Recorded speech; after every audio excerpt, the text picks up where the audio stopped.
Yeah. In your house with O'Con. Hey, O'Con in your house. Hollywood in your house.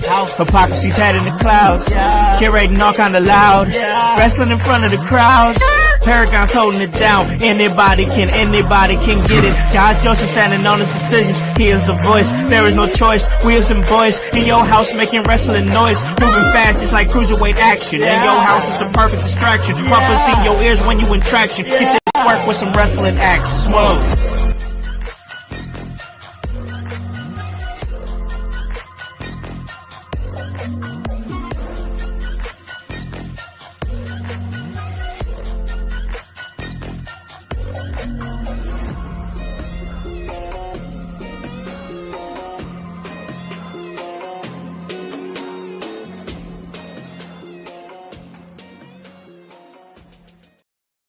What is up, guys? What is cracking? It's the Con Man, and I am in your house. And you guys already know the vibes. Anytime we slide on through, we're here to give you that work when it comes to this professional wrestling business. And that is exactly what we're here to do. And that's provide you guys with that escape.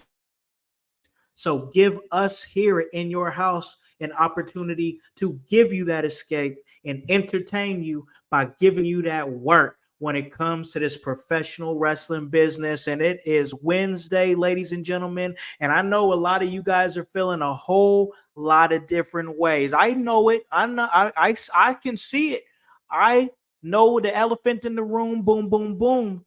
But ladies and gentlemen, it don't stop. The work don't stop, and wrestling don't stop either. And when it is Wednesday, that means we got to hit you with that work when it comes to Monday Night Raw. And ladies and gentlemen, I can't do that by myself. I mean, this is the Raw deal. It's got to go down with not just Howse, but O'Neal. So, of course, without further ado, I got to bring her in.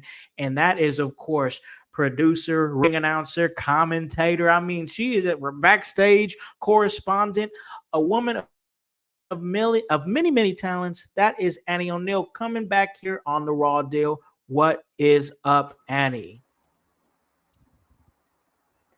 What's up, everyone? We are here. It is Wednesday. That Wednesday starts with a W, and we're here to give you that work. Yes. And that's exactly what we do. Hitting you know, I gotta add. Like I said, there's an elephant in the room. How are you feeling today, Annie? Where are you at right now? I gotta ask. I just gotta throw it out there. Personally, if there were elephants in the room, I'd be very excited. But the last 13 hours, it's been feeling like I'm waiting to exhale. Yeah. I feel like morale has been very, very, very down, and I've been doing everything that I can in my personal power to raise everyone up. There's a lot of tension going around, and but you know what? I'm glad we are here to interrupt that system. We are here to throw a wrench in all of the goings on and shift the focus, even just temporarily, to things that we can control, like the things that we enjoy. It's Raw. It's Wednesday. It's time for Howse and O'Neal to give it to everyone Raw. So everyone better open up. Be ready. All right. Be ready for what we're about to bring you guys, because we got to talk Raw. We got to talk Monday Night Raw specifically, and we're gonna get right into that right about now. And I gotta ask you here. I was looking at some of the stuff here. I was actually watching the main event of Monday Night Raw a little bit before we went on the air, and there's definitely things I'm gonna ask you about that, because that was an interesting match. Like, what I really want to start is from the beginning here, because this kind of wrote home a lot of what we've been talking about here on the Raw deal, and that is the heat behind the tag team championships, the women's tag team championships specifically, because now we have Bianca Belair, we have Jade Cargill, we have Liv Morgan, and we have Raquel Rodriguez getting involved. And I got to tell you, I am loving the fact that we are seeing these women's tag team championships be featured so prominently on a regular basis on Monday Night Raw, on SmackDown, a little bit on NXT. But I will say this, because I got to bring up Liv Morgan, her being the first woman to ever be, the women's crown jewel champion. And they gave her like a Super Bowl ring. It's a weird situation. I don't know. They want to keep the title there. And I don't understand it. Yeah, I didn't. Like I said, there's a lot of different things I can say, because I didn't dig that at all. But what I will say, in the grand scheme, like the belts are props anyway. But like these belts really did feel like props. For sure. Yeah, you're not lying. You are absolutely not lying about that. They most definitely felt like props. What purpose do you think it serves to have the crown jewel championships in the first place? What purpose do you think it serves having these arbitrary titles being defended in Saudi Arabia? I'll be honest with you, Annie. I'm just gonna shoot straight with you. Please. It's to keep the Saudis happy. They want to feel like there's something special, something that sets them apart from everybody else. And you and I both know how much money WWE is making on the Saudi Arabian deal. So of course they're going to do whatever they possibly can to please them and appease them, even to the detriment of their American fan base or the rest of their world fan base. Because I can say this: WWE's been traveling around the world, and I'll tell you that no other country gets the privilege that Saudi Arabia gets from the WWE. And the shows aren't as good as the ones they do over everywhere else. And it's just crazy what kind of power that money really does have. Like, a piece of paper that we give value, it's crazy. It's absurd to me. Ugh. And it's just like the whole experience to me is just so egregious, and it makes my stomach churn. Like, but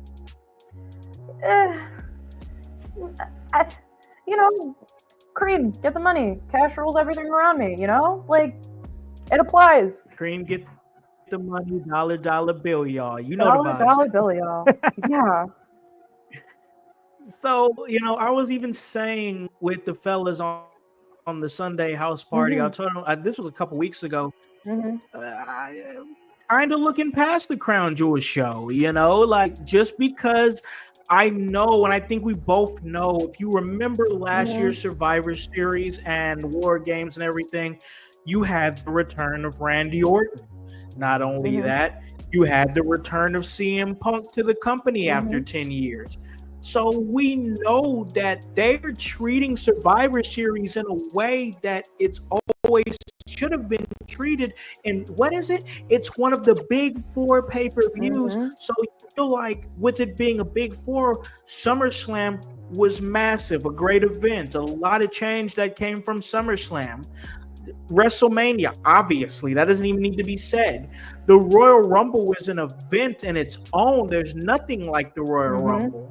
So Survivor Series has to have big things going on and happening there to stand toe to toe with these other four events. So I knew nothing big was gonna come out of Crown Jewel. Right. This is, hey, let's just make the Saudis happy. Everybody's gonna get a big paycheck out of it. Let's give them a meaningless title that would keep there in some Hall of Fame and whatever, yada yada yada, to make them feel special. Let's get through that so we can get to Canada on November 30th and have Survivor Series, and we get back to the greatness that we've been used to this year. I agree. And everyone deserves wrestling in their life. Like even Sure, yeah. even the people of Saudi Arabia. But why does it feel just like so? Why does it feel like just sludge weighing down in my soul? It just it gives me Yeah. all of these gross. And I know, like, are the people that we love to see perform, they get a huge paycheck. And, Yeah. the people who watch, they want to see wrestling just as much as we do. But I don't know. I don't know, man. I don't know. Like, I'm just glad to be through it. I'm not gonna it lie is. to you. I really trudged through this episode of Raw. I really did. Yeah. There and don't get me wrong, ladies and gentlemen. There were some things that happened on Right. Raw that, of course, I'm going to talk good about. But listen, let me. You know what? I'm just going to get it out of the way right now. This Monday Get out Night of the Raw way. was not a bad Monday Night Raw story wise. We saw a lot of things move forward in a lot of different ways. I love the fact how Liv Morgan was trying to create dissension between Bianca Belair and Jade Cargill. I dude, love the yes. fact. So And we're gonna good. talk about it. So I good. love the fact. I love the fact that Io Sky, she's the #1 contender for the Women's World Champion. That's Yes. great stuff. You know, the War Raiders are being prominently featured. The New Day feel like whatever's happening with them is It's going to be getting big. along. Sami Zayn Yes. Sami Zayn is back in the Bloodline storyline. These a lot of great things that happen on Yes. Monday Night Raw. Right. But like you said, Annie, like you said, you just kind of drudged along with it. I got to tell you, the camera cuts horrible. The piped-in fan noise was atrocious. I mean, it really hurt the show to me that everything felt so overly manufactured. So is that coming from a point because you have done the music, you do the producing? Is that something that is critical to your eye, and like, or is that coming from a fan viewpoint too? Let's get into that.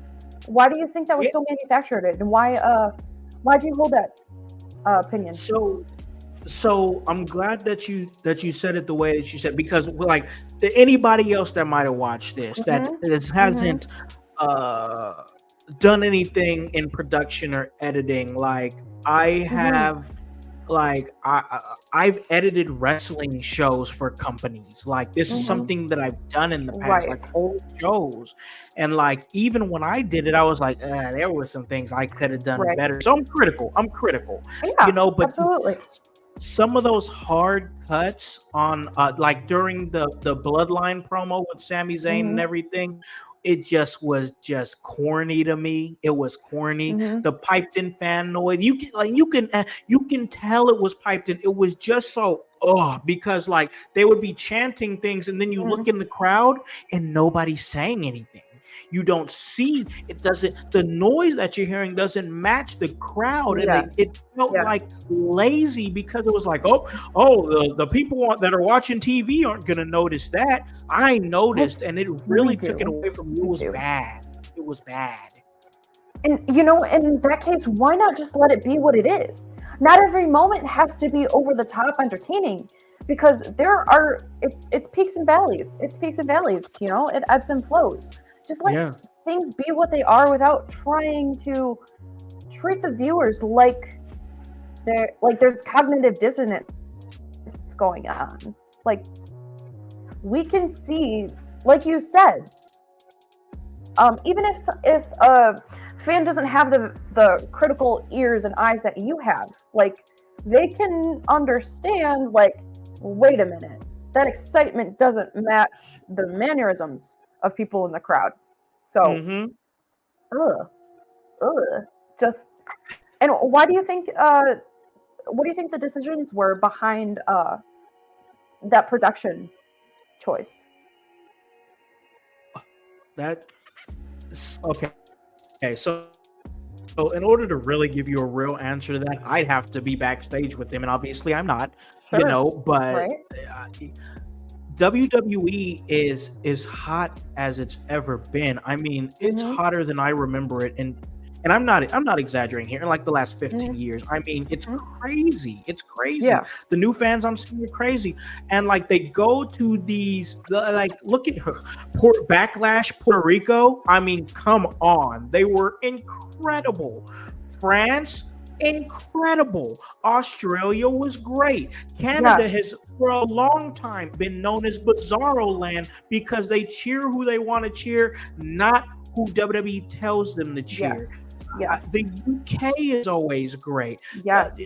They're going to Japan next year. I mean, that's so exciting. It's super exciting, right? Like Meltzer's finally going to give him a 5-star match for once. Like crazy.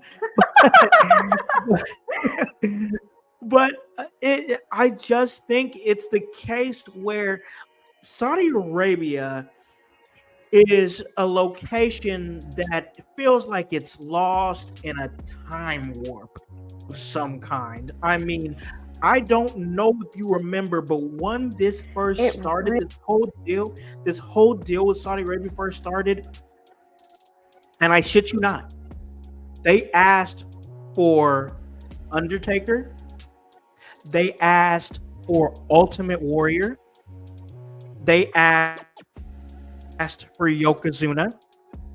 These men are dead. These men are no longer with us. Well, Undertaker's dead, but in a different way. But these men, these last two men, they're no longer with it. It shows you that they have no concept of what year were they watching wrestling? What is the year that they are watching? We live on the same planet. Exactly. You have access to the internet. Well, maybe.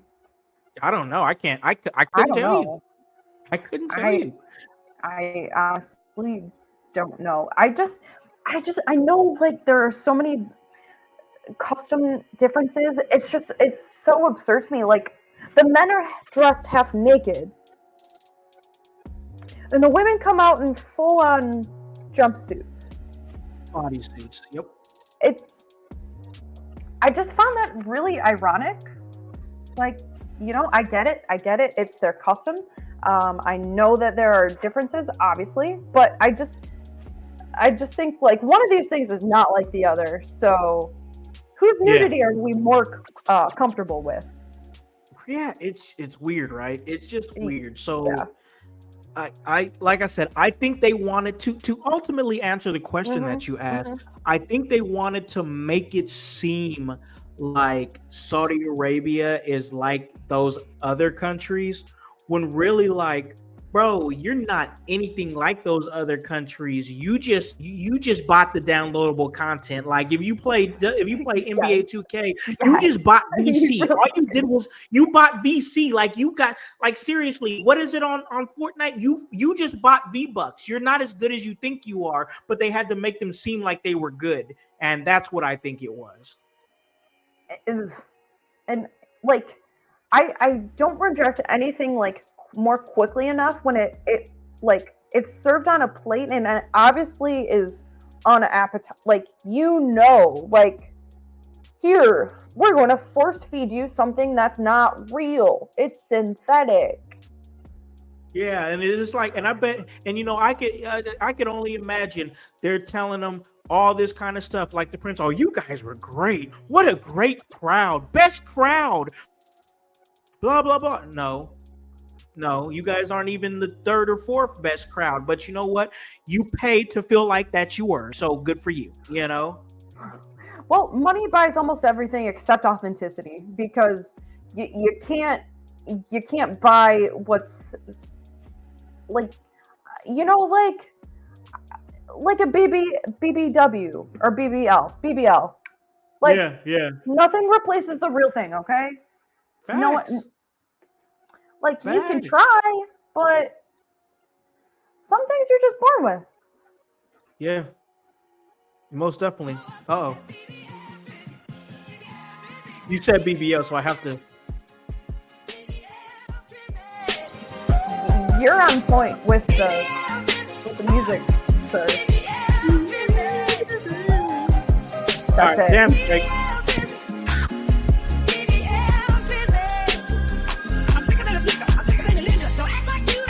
Yes.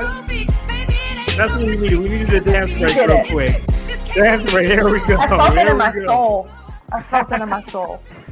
There we go. It was needed. It was needed. Dance break. But you're right though. You make a great point. It's like you're getting a BBL. Like you were just paying for upgrades. Like you're not as good as you think you are. And that's that. Like I said, I'm so happy we're past these shows. So happy we're past these shows. We can get back to it. I get it. It's not for us. It's not for us. I get it. It's for them. But man, I'm glad to be past that. But same. Do you think Liv Morgan is in contention with receiving more heat than Dom?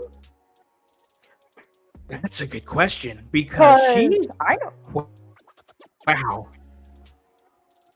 She is easily the most over woman heel on the roster right now. Yeah. Easily. It's not close. And like you said, like she pitted two friends against each other. Let's talk about it. Without even like she was an expert in espionage in a former life. Like she was she's a spy. Like I don't know, maybe she was in MI6 in a different life. I'm saying. Something. But I'll tell you this, like everybody's got a plan till they get punched in the mouth, and that's exactly what happened to Liv. She got smacked. She sure did, and it was thrilling. But that's just the mark of a really good heel when they elicit such a good reaction from someone. Yes. Especially in the form of Bianca Belair. When she gets that fire lit up, man, woo! You better stand back. Otherwise, you're gonna get caught in the crossfire, and it's not gonna be good. It's not gonna be pretty, is it? No. But I really liked in that battle royal, like how every person who was in that match, they're tag teams. So it really set up that detail so nicely, especially between Jade and Bianca. That was really skillfully done. Yeah, you're on point with that. It was skillfully done the way that they just made it so flawless, but also at the same time, because we had Raquel Rodriguez, she was, I believe, if I'm correct, she's pulling on the hair of Bianca. Yes. And Jade came to try to help and assist. And then it was Liv who came up on the apron, ultimately getting her payback and eliminating them both. Battle Royal, no DQ, even though she wasn't in it. And she effectively cost not one, but both these women an opportunity at the World Women's Championship, which, and we're definitely going to talk about Io Sky. There's definitely a we're not going to forget about Io Sky. She's amazing. But oh, heck yeah. But something's happening here where everything going on with Bianca Belair, Jade Cargill, Liv Morgan, and now Raquel Rodriguez, what's happening is it feels like to me that these women's tag team championships are effectively elevating in value. And once again, I have to bring it up. These were titles that were cursed. They were cursed. Everybody, they equated them with injuries and bad booking and no direction. And now they're one of the most prominently featured titles on the shows right now. And I honestly just think that's great. It almost happened overnight. Like how there was just prestige thrusted upon these belts. It's just insane how that happened, because we said that here. And then what seemed like overnight, the total opposite reaction occurs, which is really cool. Yeah. I was just so like, and maybe to some people, I don't know what people, because I'm not basing it on anything that the internet is saying. I'm basing it on my own thoughts of what I'm seeing. And I would like to gauge because I try to do that. I always try to gauge, but like, it feels like it's happened. And it's weird because besides us, nobody's talking about it. And that feels weird to me, because I'm like, wait a minute, these women's tag team championships, like, they are here, they're in your face, and they're being prominently featured. I don't understand why that's not a conversation. And I know for a fact that WWE watches our show because they must Yeah, listen. yeah, you got to, Maybe right? we are directly whispering into someone's ear, and just saying, not out of the realm of possibility. Because, Yeah, just saying, if we have you and I, we have a really nasty habit of being right, and I like being right. I do. It's addictive, right? Do you think Adam Pearce just accepts that maybe he's the chaos bringer? I know we have a chaos goblin on the network, but For sure. I don't know. Maybe Adam Pearce is just his purpose is just to offset the balance, and he doesn't realize it. Is that what you think? You think that now that he's kind of realized what's happened with this show is that he now owns the chaos that goes around on Monday Night Raw? I mean, it would spare us a couple storylines of him going back and forth in his internal conflict if he just accepts it. Yeah, for sure. For sure.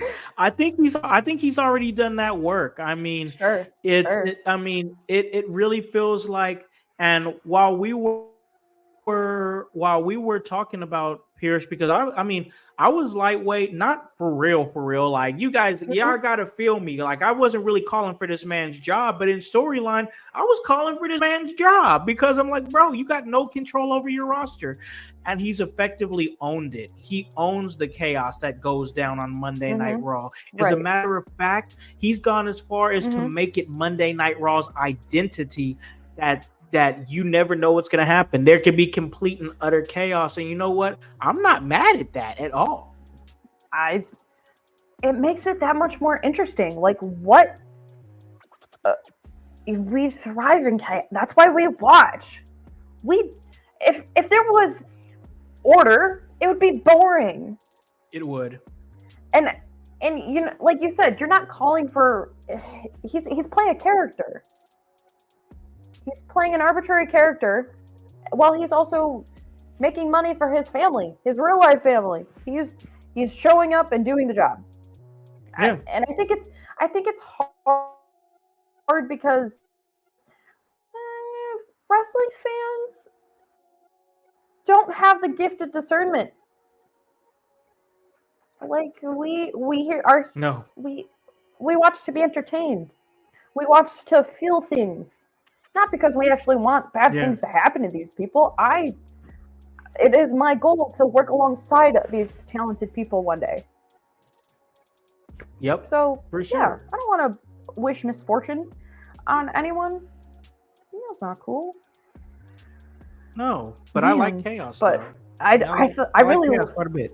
I do too. Right. I just want to see what happens if we metaphorically pour kerosene on the candle. Metaphorically, not literally, people. Not literally. Relax, ladies and gentlemen. Yes. Relax. Yeah, don't come for my neck, please. Right. It for me.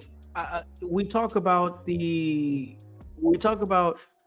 chaos and everything that's going on. We talked a lot about what's going on with Liv Morgan and Bianca Belair, Jade Cargill, and whatnot, and I'm enjoying that. But let's talk about Io Sky, because Io Sky is now the number one contender for the Women's World Champion. And it's interesting because I think we were talking about, it seemed as though Damage Control was lightweight making a face turn. Yeah. And it seems like we're here now, because why else would Io Sky go up against who we just said, I know I just said it, the biggest heel on the women's division? There's no way. So I think the turn is happening and they're doing it organically and just letting people follow, which is how it should be. But Io Sky, incredibly talented, former women's champion in her own right, and a very viable opponent for Liv Morgan, which Of course, I mean, now it seems like we have to go in a different direction with Liv Morgan because we have to pivot Mhm. because Rhea Ripley is dealing with injury right now. Right. I don't know the exact injury. I'd have to look it up, and I will. But she's It was out an for a little bit. it was a fractured orbital socket in her right eye. Thank you. That's what it was. You're correct. You're very much correct. And of course, speedy recovery to her. But we have to, we got to pivot. And it seems like Io Sky is going to be a good pivot. I think that it's going to be a great matchup. And I really like you hinted at the a face turn for damage control, and I really liked how it matriculated on its own. I didn't think there was an overt face change, and Yeah. it's just by them just being so damn likable and doing all Yes. of the things that are just so interesting. They like just their physical display, like in their movements and in their actions, is just so interesting, and I just want to keep watching. And Yeah. man, Io is that person for me. Io's a vibe. Like, And do you think if Bianca or Jade were to win that contenders match, do you think that would have caused them to split? But they have the belts, so probably not now. So it no, couldn't have I been don't. them. I don't think. I mean, it could have been. It could have been. There was a. I mean, if you would have had one of them win, there was a lot of different ways that you could Mhm. have took that. Mhm. But I think they wanted to Mhm. go the safe route right now. I really feel like Annie. They're saving Bianca and Jade for WrestleMania. I think something will happen at the Royal Rumble, which I plan on being there for Mhm. that. I think something's Mhm. gonna happen at the Royal Rumble to make these two split, and there's money in a match between these two, and WrestleMania is the place to do it. But And we it's saw Io Sky the right seed now, being and right, planted. yeah, oh yeah, the seed. That's exactly what Liv Mhm. Morgan started to do, is plant those seeds. But me too. I thought that was great. And Liv Morgan doing once again. I've said it for weeks now. She's doing the best work of her Mhm. career. I mean, She really just the best is. work of her career. It's great. But Like initially when we. she came back, I honestly didn't see it, but yeah, let's. Oh, you mean What are we last going to year? talk about? Yeah, yeah. I've said this before. If we're gonna talk about Liv Morgan, and I it bears repeating, is that Mm, last year Liv Morgan, while I've always thought she was a good talent, I mm, said it on this show, and you guys can listen to the old episodes out there in the household, that there was a disconnect. There was a disconnect with Liv mm, Morgan where it was like mm, she's good, like she does exactly what she needs to do, but she doesn't connect. mm. And that was the issue, was that I felt like she didn't Yes. connect. This Liv Morgan Mm, connects. The last missing piece has been filled. She is doing the best work of her career, and I think that we're just going to continue to see the best of Liv Morgan. She's had this agreed. title for a reason, and unfortunate circumstances, of course, with Rhea Ripley, who's one of the faces of the Mm, company. But sure. what it gives us is an opportunity to see this Liv Morgan world tour. We're done with the revenge tour because she did everything she said she was going to do. The Liv Morgan world tour now Which I begins, like thought she was said. really cool. Yes, it was a great switching point, Those are, because mhm. what is there else to be, that for her to be getting revenge for? She did everything she said she was Right. going to do. She is on top of the world. Nobody can touch her right now. And I said, Mhm. that if they did this thing with Raquel Rodriguez, it was gonna make Liv Morgan untouchable, and she is untouchable. And I love when the heels get even more Yeah. healier. Nope, healer. That's it. That's it. That's the one. And she like her counterpart have that punchable face. You just want to see you want to see what they're going to do, and you want to see them get their retribution. Yeah, yeah, for sure. And listen, Mhm. Liv Morgan's time is coming. It's gonna happen. She's gonna come Mhm. tumbling down. But Mhm. here's the thing: the fact that she is at the very tippy top with the title, she's got the man, she's got the protection with Raquel Rodriguez. She still has the family with Judgment Day. She has everything right now. The fact that she has all those things, Annie, is going to make it so much sweeter when everything comes crashing down around her. And what is it about Dom Mysterio that makes the ladies go crazy? I don't Maybe it's the understand. mustache. Maybe I'm it's thinking the the mullet. mustache. He does have a really nice mullet, but like, no, no, Listen, like I can't tell what's the women world's championship. Is it the belt or is it Dom? who looks like he would smell like Axe body spray? Okay, like I can see it. like It's funny because it's true. the living embodiment of an Axe body spray commercial. Like, man, my lungs are feeling the trauma of people not using deodorant in high school, and just the why was it always the science building that always smelled like freaking Axe body spray. Listen, Ugh. I'm a firm Uh, believer in Axe body spray, ladies and gentlemen. This is a Catch and public release service announcement hypocrisy, Jones. to Catch and release. this is a public service announcement to all wrestling fans that go to wrestling shows. And wrestlers. Axe body spray is not a shower in a can, ladies and gentlemen. I just wanted to put that out there. You got it. At least if you're dude wipes, okay? At least upgrade. Please. Have mercy. Have mercy on everyone around you who has to smell you. Oh God. I'm not afraid to tell people listen. that they stink, friend. I'm not. Listen. There are plenty of people thinking it, and not enough people saying it. Yeah, sometimes listen, but ain't it a shame when you got to tell a grown ass adult though? That's a shame. But they don't know that they smell. Maybe they're just comfortable in their stink. Doesn't make me comfortable though. Listen, I've because the shoot stuff like my shoot job predominantly, I've been in like management or supervision or something, and I've had to be the one to have the conversation with an employee like, hey, bro, like the other employees, they're complaining about you, like you gotta take a shower or do something before you come to work because it's strong and everybody smells. I've had to have those uncomfortable conversations. It ain't easy to have to tell a grown person that they stink. It's not. It's just not. Listen, I'm gonna be really honest. We're raw. This is the raw deal. We just keep it honest. It's just who we are. I was that smelly kid who didn't know that she smelled, and I was wondering why the other kids didn't want to play with me. Well, I stink.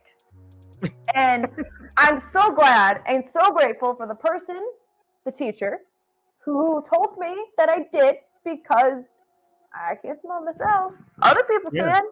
Yeah. And then I wondered why I didn't have any friends. Well, kids can be assholes, but if you don't know, listen. If you don't know, you don't know. You know what I'm saying? I learned from my mistakes. For sure. And you know what? We appreciate a person that does something like that because you should be. You most definitely should be. So, but back to Dom Mysterio. This guy, he's a prize. I guess he's a prize. I don't get it myself, but man, Dom has got all the ladies. This man has a wife. He has a work wife, a girlfriend. Yeah, like, this is ridiculous. And his wife is very pretty. She's a very pretty young woman for sure. Like, if someone knows, tell me, because I don't understand.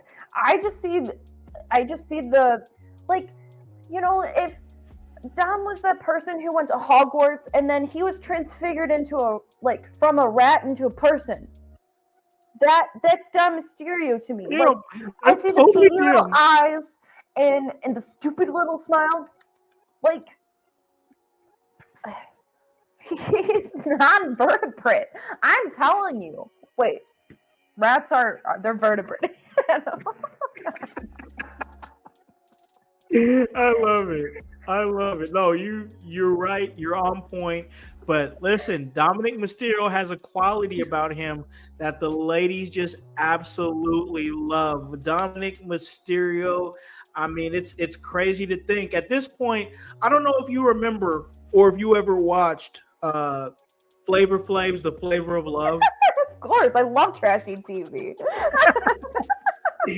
Give Dom his own show. Give Dom his own love show just like that. It would be the Oh, funniest thing ever. oh, and I think that I Hilarious. would watch it. I'd watch it too. He already takes enough mental bandwidth in my brain because we watch the product, but like now I wouldn't have any choice but to tune into that too. Man, damn it.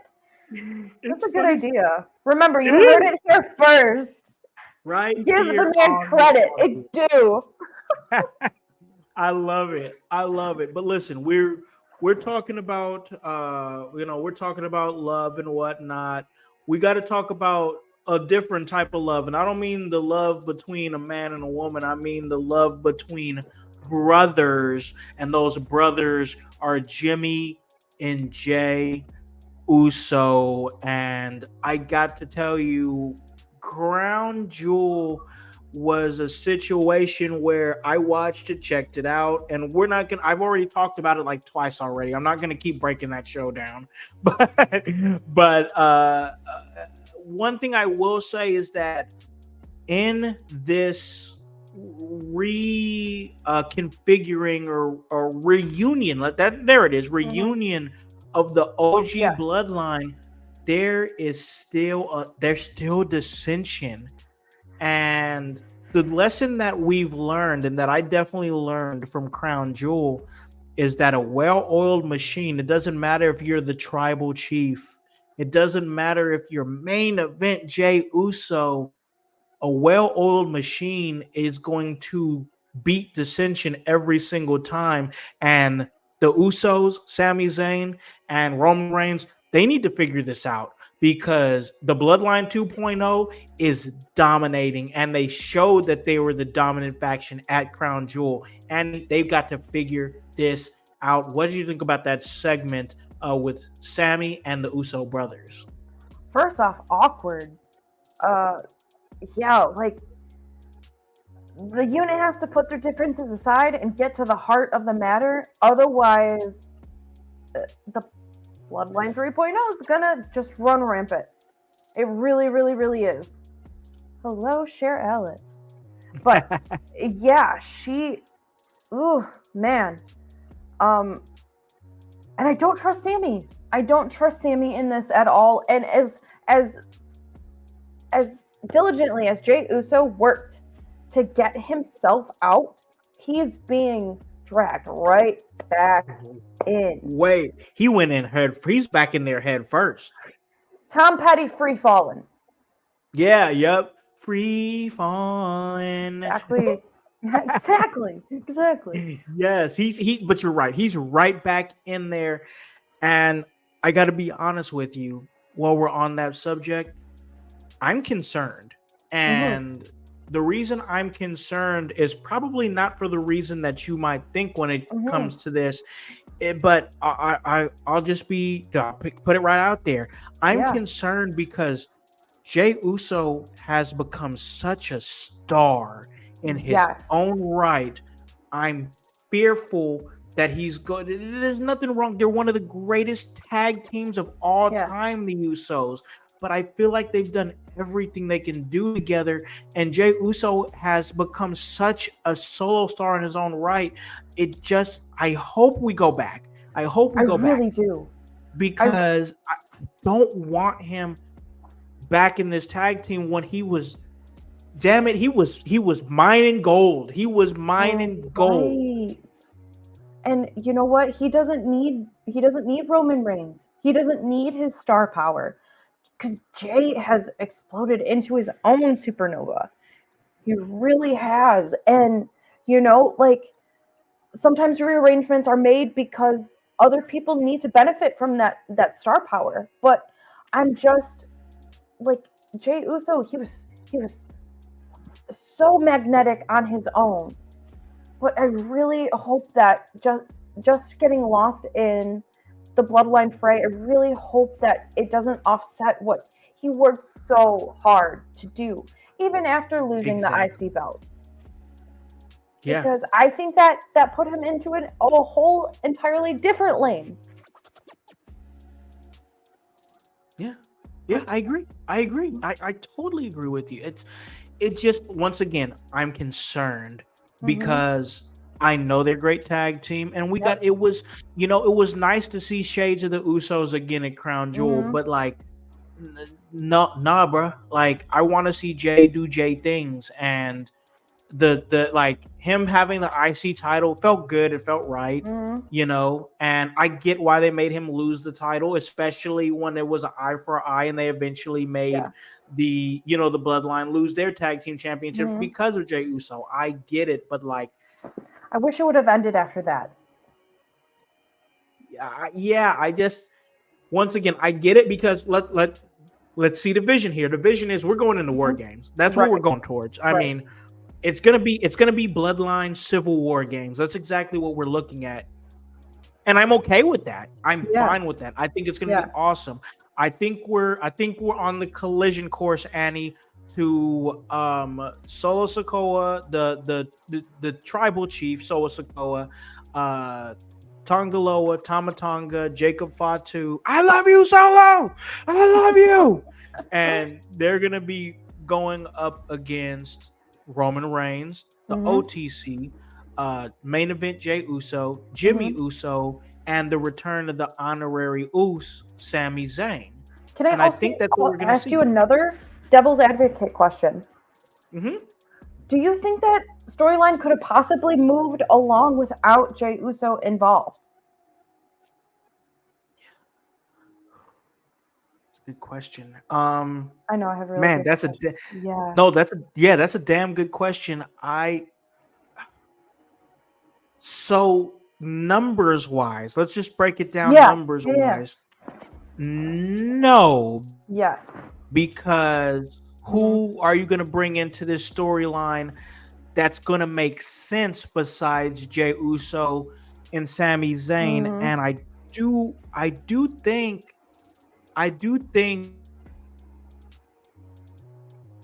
that they brought back Sami Zayn into this Mm-hmm. thing, and I didn't even think they really needed Yeah. him. But I think what they're going for is trying to pull from the history of the Bloodline Yes. storyline. Because who else would it be that makes sense? Cody Rhodes, maybe. Because Cody Rhodes, obviously the thing with Solo is that Solo is not gonna stop until he Mm-hmm. becomes Mm-hmm. WWE Undisputed Champion. Mm-hmm. Because what was the one thing that Roman had in his bloodline that Solo doesn't have in his bloodline? He has the enforcer. He has Jacob Mm-hmm. Fatu, Mm-hmm. and he was Roman's enforcer, Solo Yeah. Sikoa. So he has the enforcer. Mm-hmm. He has the right hand man in Mm-hmm. Tamatonga, Mm-hmm. and Jey Uso was Roman Reigns' right hand man. Mm-hmm. You have Tongaloa there, who is the Jimmy Uso. He has the Ulafala. He Yeah. has that.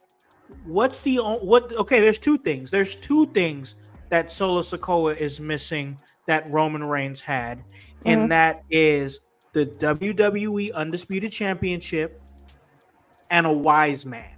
Yeah. That's it.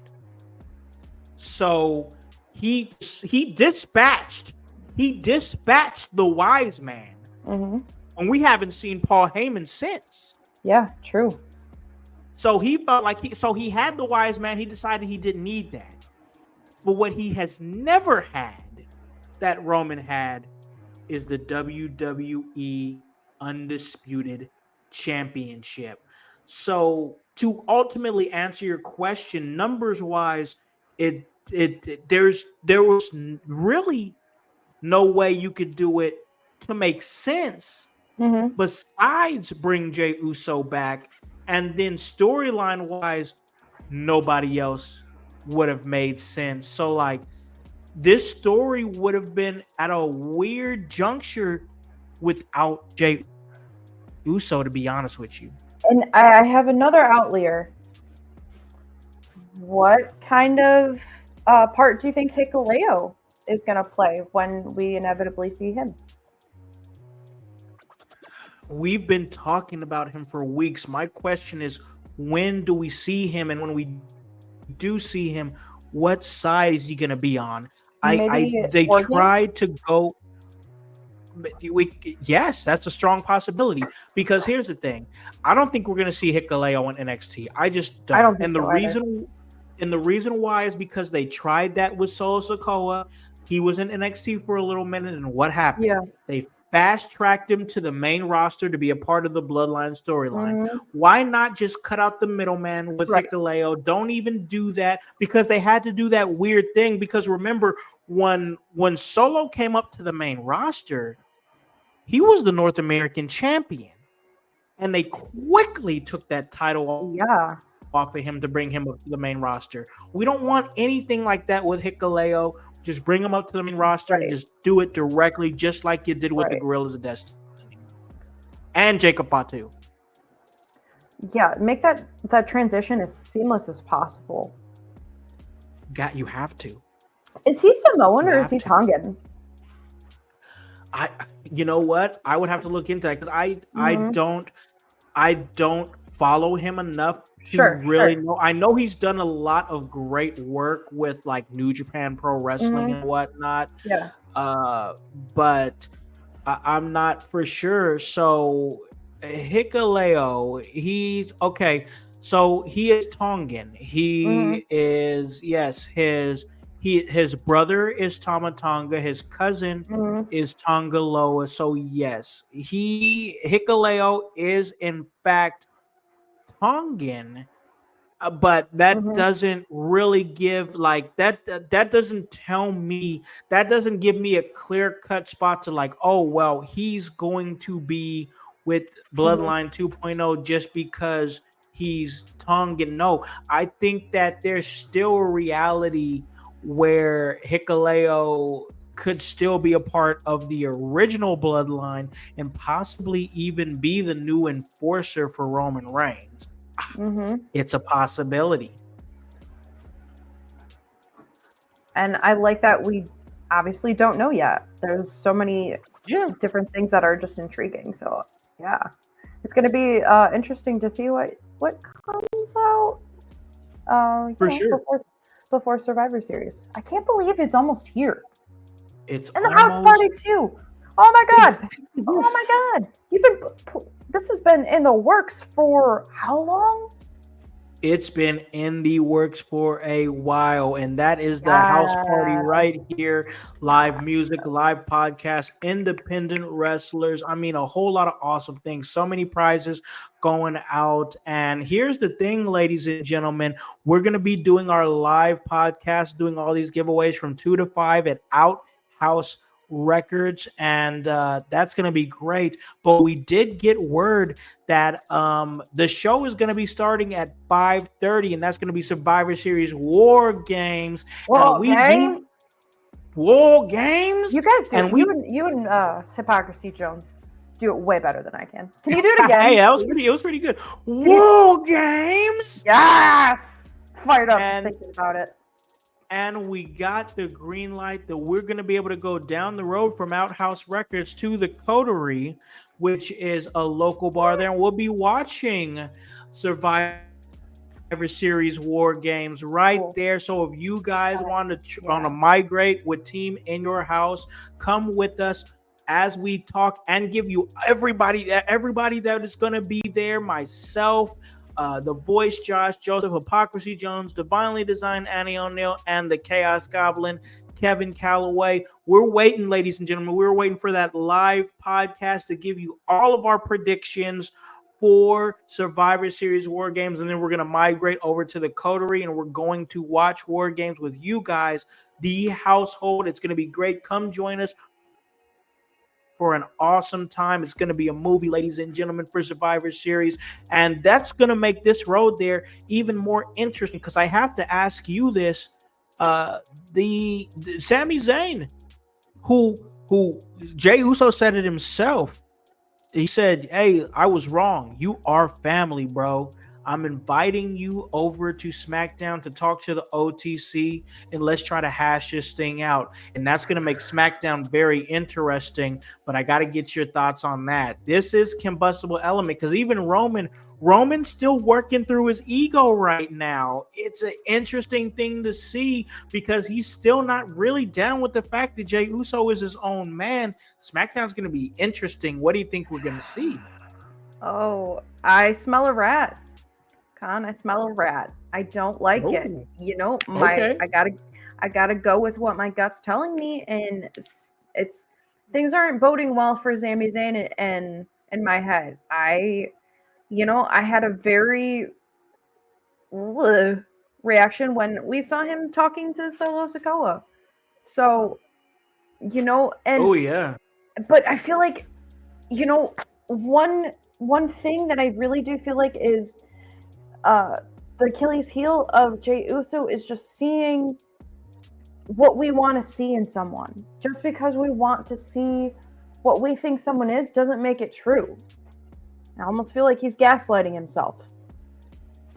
I really do. Like, I think I think we said it here. We said it here on the Raw Deal. I think Sami Zayn heel turn is coming. Don't know how, don't know why, but bad things happen when we don't observe the writing on the wall. So I really hope that Jey Uso isn't setting himself up for disappointment and causing even further problems within the OG bloodline, because, like Jimmy and Roman, they're not feeling it. But who knows? I could be totally wrong, but I definitely feel like this situation needs to be sussed out. Yeah, and we're gonna see I think there's still a lot of tricks in the sleeve of the Bloodline storyline. We still have Hikuleo waiting in the wings. When's the Wise Man gonna show back up? When is the final boss gonna show back up? A lot of different elements in this Bloodline storyline that's going to most definitely, without the shadow of a doubt, ride us into whatever WrestleMania is going to be. And we just got to keep up with it, because we've been doing it for 4 years. 4 years in the storyline. So we just got to keep on going. It is crazy. It is crazy. But I gotta ask about this, because this Wyatt thing has gotten very interesting.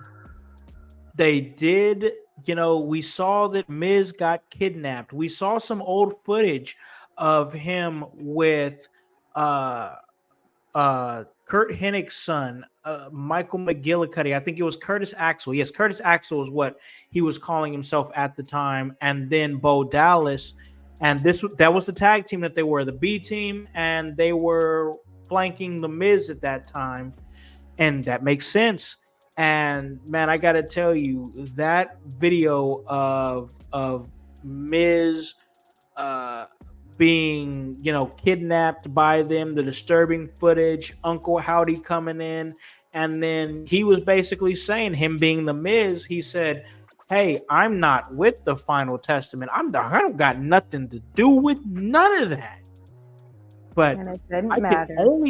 I could only imagine the fear that went through him when he heard Bo Dallas say, "We wasn't coming for the Final Testament. We was coming for you." And why? Why? Yeah. There's no rhyme or reason to the Wyatt Six. They're completely unhinged. And we're not going to know unless they tell us. Yep. Dude, Dexter Lumis. is creepy. He Like plays it straight well. straight off the set of A House of a Thousand Corpses, because he reminds me Yes. of Otis. He really Oh does. my God. And that movie was creepy anyway, but Otis was that one of the characters Especially. that really, really, really stuck with me. Yeah. Listen, this whole Wyatt thing, I'm following. I want to follow where it's going, see where it's going. It's gonna be great. And we're gonna keep track of that, because like I'm just ready for the other shoe to drop with the Wyatts. Like I know they've been kind of just, and I like it. It's okay. They've been kind of slowly, steadily riding this mid card, but like I'm fine with I it. gotta tell you, I'm interested to see what's next for the Wyatts, and I think whatever it is, they got to have something big planned for them for Right. WrestleMania. So I'm okay with the slow burn through the rest of the Right. year, and even through even through January, I'm okay with this kind of like the slow burn if that's what they want to do. But like from February all the way up until at WrestleMania, which is April 19th and 20th the next year, I'm going to want to see it ramp up, because I'm going to want to see what kind of moment they're going to have on that big stage. Especially because, we were calling that the next feud with the White Six was going to be Final Testament. So, what direction are both of Totally those took us things off going? course. Right. What? What's next for the both of them? Both factions. So, gotta find out and watch. Damn. I don't really know, but I just know that we need to keep carrying Cross in the lane that he's in, because that man has been exuding brilliance lately. I just wish.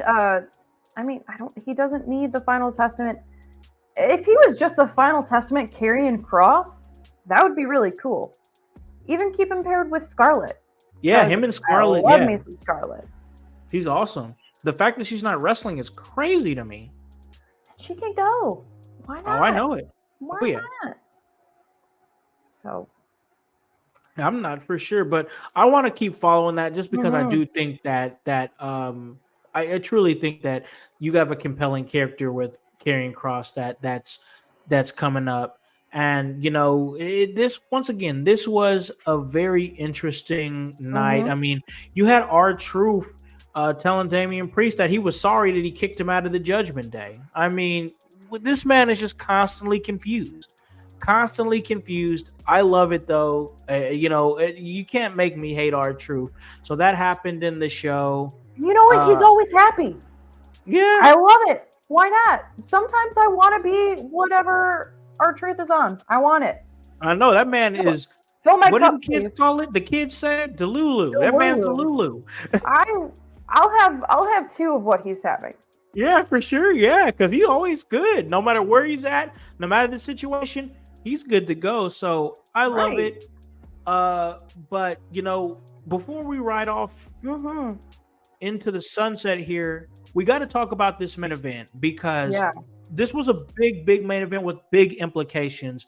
Damian Priest, Seth freaking Rollins, Sheamus, and Dirty Dominic Mysterio in a fatal four-way to become the number one contender for the World Heavyweight Championship.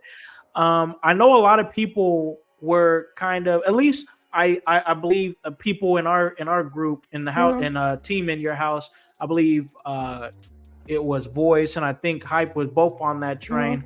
They were both thinking Dirty Dominic Mysterio could possibly win this thing, but I just didn't see that happening. Not only because he was rolling around with some heavyweights in there with Rollins and Sheamus and Priest. I'm surprised he made it out alive. I just think for sure. He was definitely, I gotta say, from the match I was watching, he was trying to be strategic and trying to keep his distance from everybody. And he almost had his opportunity. He almost did. Be able to do all that, with Bronson Reed emerging and hitting Damian Priest and Sheamus with tsunamis, and then smashing Seth Rollins through the announce table with another tsunami, and like took him out, took his chances out of it. And Dirty Dominic, he tried to capitalize. He could have had it. But I just felt like it was writing on the wall for Damian Priest, because remember, if you remember SummerSlam, Damian Priest didn't lose. He got screwed by Finn Balor. this what the hell is Finn Balor doing? I think he's Right. waiting for a tag championship match. Man, I don't want to get too deep into that just because we're about to call this episode. But man, to me, now that I'm thinking about it, because it's just formulated in my brain, my God, has Finn Balor just fallen down the card? And I think that that's a Yes. conversation that we've got to. I know he's a tag champion. I know he's a tag champion, but fuck, man, he's fallen down the card in a way that it's like, I forgot he was a tag champion. Like, Finn's fallen, and I think that's a conversation that we need to have. And like, how do you go from at the summit and just fall down into the like? How does that happen so quickly? Like, Exactly. It's weird that it feels like that he's, man, I hate to say it, but it almost feels like even being a tag champion, mhm. Finn's gotten kind of lost in the shuffle a little bit. It's weird. And he did sign. He just signed a 5-year contract. Yeah, he's new. Yeah, he renewed. I once again, we'll have that conversation probably next week. We'll dig into that. I'll give it another week Right. to see what's the plan, if any, for him. One thing I really did appreciate about this match is how long it took Damian Priest to be reinserted into the title picture. Yeah, I really like he had to walk that path back up. So sure, absolutely. I really feel like everything that he has experienced since he lost to Gunther, it made him an even better competitor. For sure, because I remember we were talking about after that SummerSlam that even though Damian Priest lost the title, he felt like a bigger star. And that was in August, and now we're in November. And like you said, they did a great job of letting Damian Priest tie up a few loose ends and handle some business before he came back to this opportunity. They didn't just thrust him back in there and give him a rematch. Which I kind of expected. Yeah. Like, oh yeah, I I honestly thought he would get a rematch and then he'd get screwed out of that rematch. Agreed. And then he'd have to fall all the way back to the bottom, back up to the top. But that didn't happen.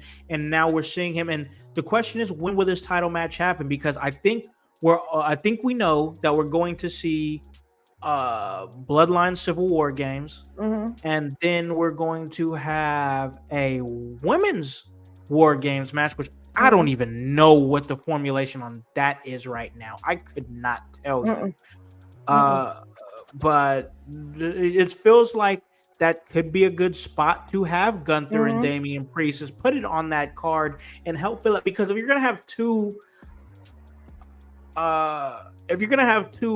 War Games matches, the rest of that card, what do you got for the rest of it? Maybe 3 more matches. Maybe just have a 5 match, because you know the Survivor Series matches are gonna take up a lot of your time. Right. You know what I'm saying? Right. So maybe you have a 4-5 match card, but once again, I think that you can put Damian Priest and Gunther on that card, and it helped fill out the remainder of that card. Well, and how many weeks do we have until Survivor Series? What we have 3 episodes of Raw. Yeah. left. So this Saturday will be 3 more weeks. Yeah. Yep. So it's going to be interesting to see how we build towards that. I think that it's going to be great. We're going to be there, Survivor Series, Kokomo. We're doing a great live show over there at Outhouse Records. We're migrating to the Coterie to actually watch the show. Come and join us. We're going to have a great time. We're trying to give you guys some prizes and some games and some great, awesome things to do and discuss. It's going to be In Your House's first ever live podcast. Live podcast experience. Please come join us and have a great time talking about some wrestling in times that many people in a lot of different backgrounds, sexual orientations, races, are calling times of uncertainty. Let us take you away from all those things. on November 30th as we give you guys a great, amazing event with myself and this awesome, awesome team that we call In Your House. And with that being said, I want to give this awesome human being on the other side of this screen with me here, the amazing Annie O'Neal, an opportunity to plug anything that she wants to plug, upcoming appearances, podcasts. Where can they catch anything that you're doing, Annie? Right quick, right before I give everyone the heads up where I will be, I just want to give a shout out to you and Hypocrisy Jones. Just so much credit to what you've been doing behind the scenes to make House Party possible. Like, you guys been hitting the ground running and just making so many things, pulling the strings, doing the things. And thank you, thank you, thank you. And I'm just so proud and elated to be on the team with such heavy hitters like yourself. But where you can find me tomorrow in New Baltimore, Michigan, another episode of our weekly series of At CCW. My co-host of that show, Mission Smith, returns. So that's going to be a lot of fun. We're going to welcome him back to that show.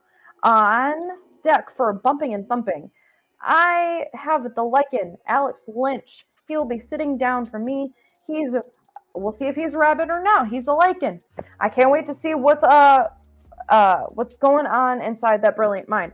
And on Sunday, November 10th, I will be making my ring announcing debut for Champion International Wrestling in Toledo, Michigan.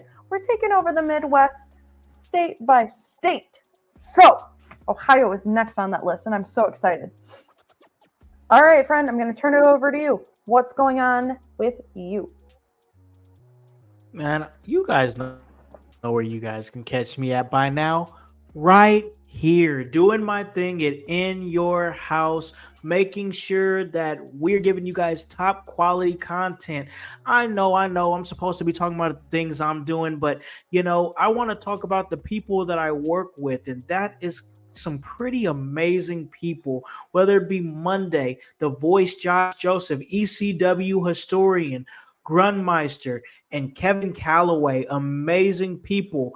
Uh, they come together for Window Liquors and give you guys a really, really great show. I get the opportunity to sit down here every single Wednesday with the talented podcaster, ring announcer, commentator, backstage interviewer, divinely designed Danny O'Neal. We come together and we get raw with the Raw deal with Howse and O'Neal. So I get a chance to be a small part of your success story because you are rising so great, and it's Thank great to see it from afar. It is thank awesome. I just know you're going to do great things in this business, and appreciate it. I'm just happy to be a part of it. Thank you.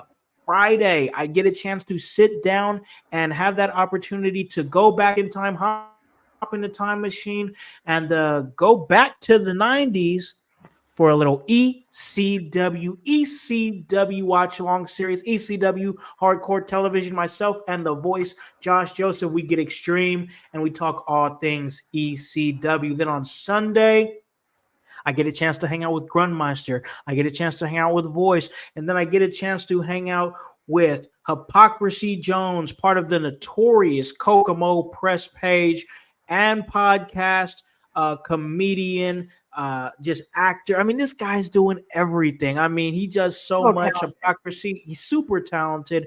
Hypocrisy Jones, check out everything that he's doing.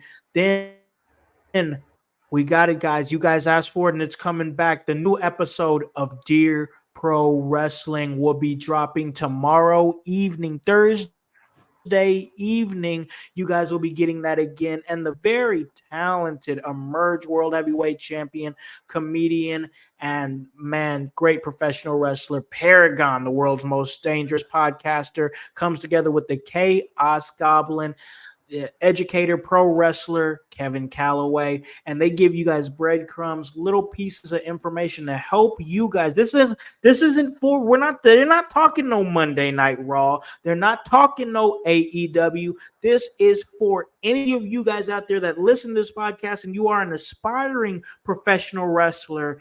Dear Pro Wrestling is exactly what you need to be hearing to make sure that you are going down the right path that you need to go to, and knowing what to do, and most importantly, what not to do if you want to make it in this business. The how-tos and the don't-dos. Absolutely. So, guys, once again, forget what I'm doing for a minute. Follow all these amazingly talented people that come together, and I get a chance to speak to these talented people, and we create some amazing content for you guys out there in the household. Ladies and gentlemen, I don't got nothing else for you guys. Get out there. Don't stay safe. Stay dangerous. These are times of uncertainty, and keep going. Keep growing and keep glowing, because, ladies and gentlemen, we're going to keep working right here in your house. And that's exactly what that W stands for. It's HOWSC. That W stands for work. So, for Divinely Designed, Danny O'Neal; for Hypocrisy Jones; for The Voice, Josh Joseph; for Grunmeister; for the Chaos Goblin, Kevin Calloway; for the world's most dangerous podcaster paragon, I am Alikhan, the Concept House, here to remind you to tell a friend, to tell a friend, to tell a friend, to hop on this bandwagon. Get on or get gone, because the household is still going mighty strong. You guys have a great day and a great rest of your week. Peace. Yeah.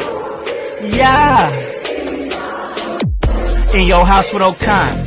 Hey, O'Con in your house. Hollywood in your house. Hypocrisy's head in the clouds. Curating all kind of loud. Wrestling in front of the crowds.